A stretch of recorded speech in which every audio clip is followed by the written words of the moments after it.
saying, hey, wife and I are new to the neighborhood.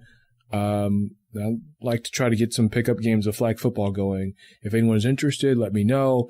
And I was surprised that I got such a good response that I just added a lot of people to this group. So right now, what we've been doing, we've done it at least twice, but on Saturday mornings, I'll have people come meet at this field and we'll play a pickup game, and it's people that I've never met, but by the end of the hour and a half, we're laughing, being good friends, and hopefully that'll continue into the warmer months. So all that to say, I like playing sports. I like going to the gym, trying to stay in shape.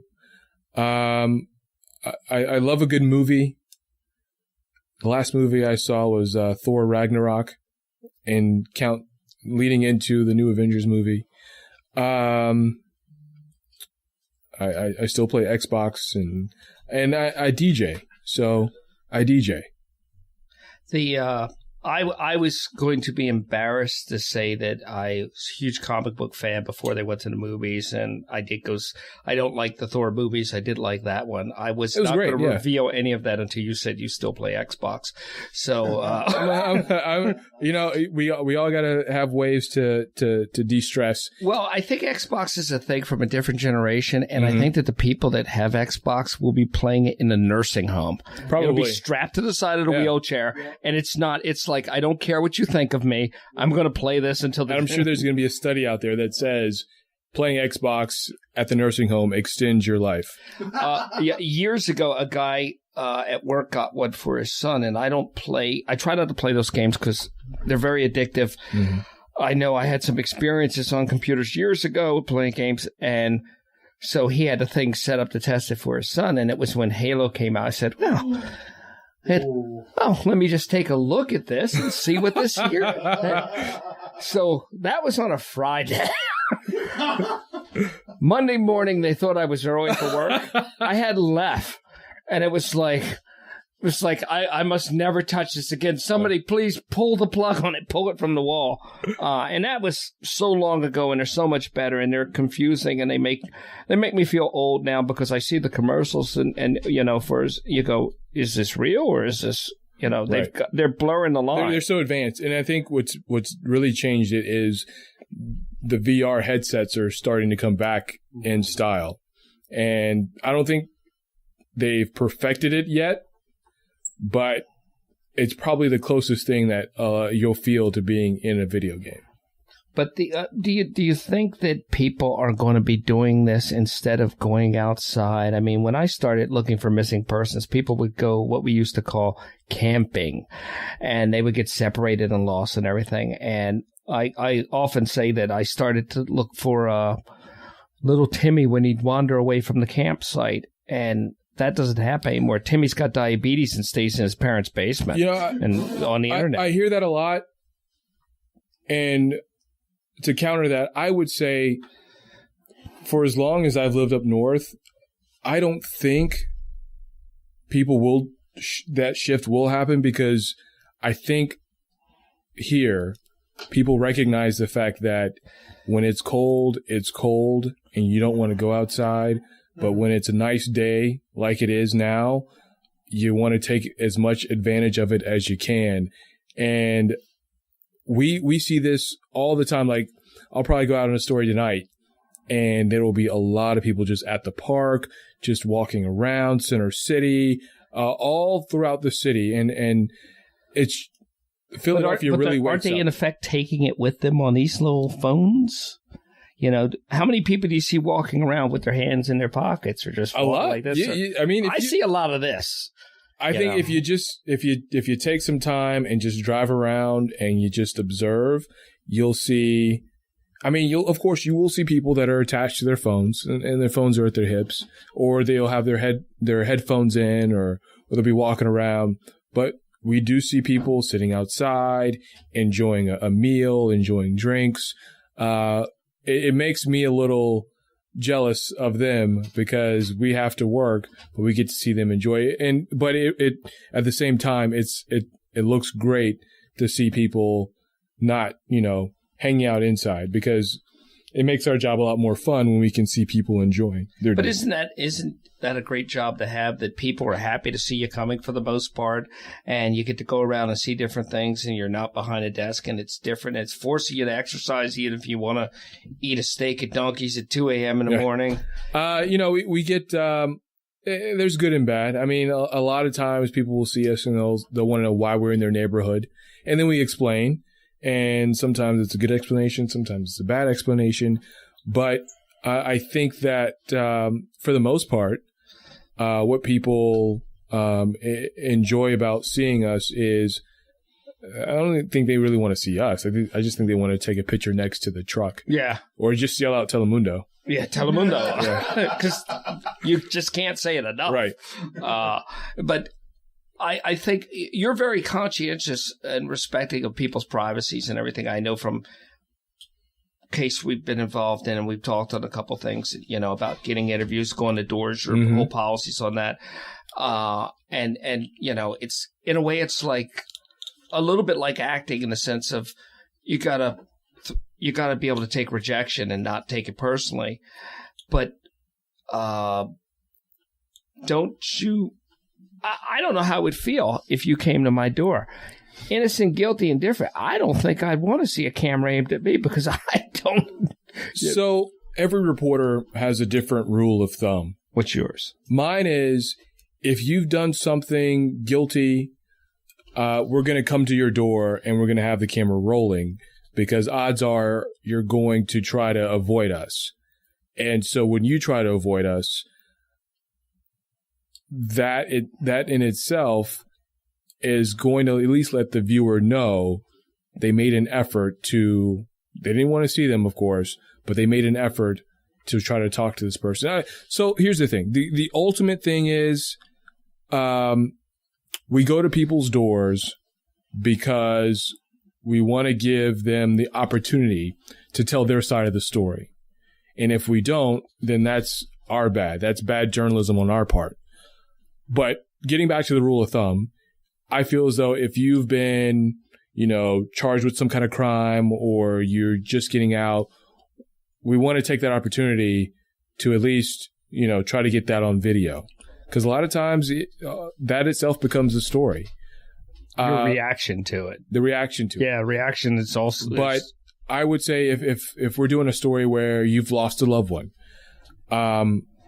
we're not going to go to at least I'm not going to go to your house and with the cameras rolling. Or if you haven't been charged with a crime, I'm not going to go to your house with the camera rolling. I'll knock on the door, and I'll have my coworker with me with a camera, but the camera's not going to be on.